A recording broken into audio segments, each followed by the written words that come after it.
kaling na kakakwitin chut gang ni jis du ko kabergwi koreida kamadida olye ko gwadile kantu shabanin yal su ka jalai ko senelun chi ko chunan ni re te kwai ke weekend ni ko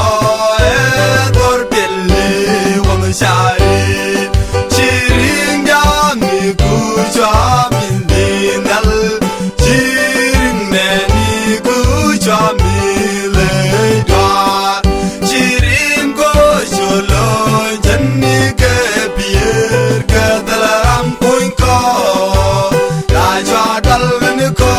he je dia ka da lang ma ji he loi du ko kon lo ko chi dor dia ro je ko lo ko nan ke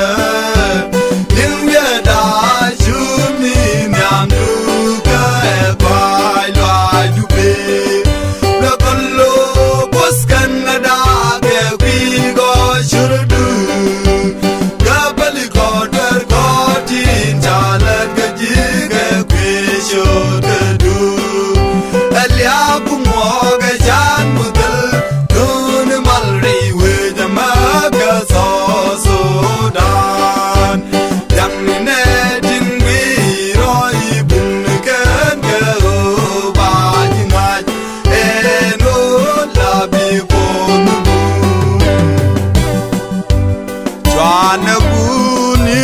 Bankatin siela lot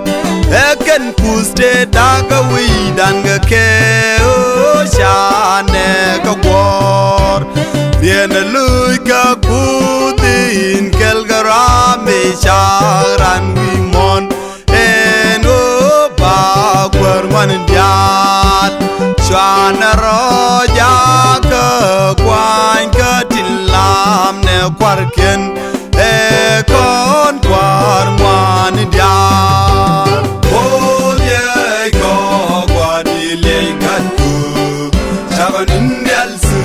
ka jalai ko